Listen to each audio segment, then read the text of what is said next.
Hi good morning. माझी मॉर्निंगच 10 o'clock झाली. Then I have realise that की मी आज यूट्यूबचा व्हिडिओज पोस्ट नाही केलेला. सो उठल्या उठल्या मी आज व्हिडिओ पोस्ट केला. आफ्टर दॅट मी ती व्हिडिओ बघून स्वतःच खूप ऑब्सेस्ड होती, स्वतःचेच कर्ल्स बघून.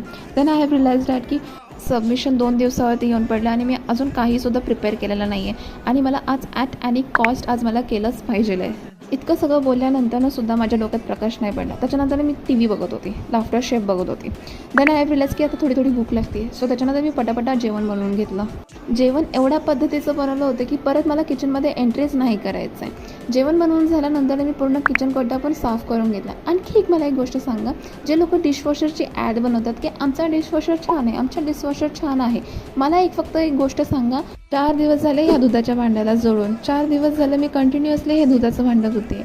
मी एक चॅलेंज देते, जे डिशवॉशरचे ॲड करतात हे एक स्वाईपमध्ये धुवून टाका. सकाळी इतकं बोलूनसुद्धा माझ्या डोक्यात काही प्रकाश नाही पडला. एवढं सगळं काम झाल्यानंतरनं सुद्धा मी लाफ्टर शेफचा राहिलेला पार्ट बघितला. लाफ्टर शेफचा राहिलेला पार्ट बघून झाल्यानंतर मला लक्षात आलं की मला OJT पण करायचं आहे. मग त्याच्यानंतर मी छान रेडी होऊन झाल्यानंतर एक फिलिंग येईल मला की अभ्यास करायला बसूयात म्हणून. फक्त काही नाही करायचं, फक्त हे नाटके आहेत अभ्यास न करण्याचे आणि एक टाळण्याचे, बस. त्याच्यानंतर मी फुल अँड फायनली माझं OJTचं लिहिलं. त्याच्यानंतर मी झोप काढली. झोप झाल्यानंतर खूप गरमी होत होती. त्याच्यानंतर मी दही होतं, दहीचं लस्सी बनवलं आणि ते मी पिलं थंड. त्याच्यानंतर संध्याकाळी असं झालं की भाई आता जरा संध्याकाळी खाली जाऊन येऊयात, भाजी घेऊन येऊया, भाजी date. And that's it for the today's vlog. See you tomorrow.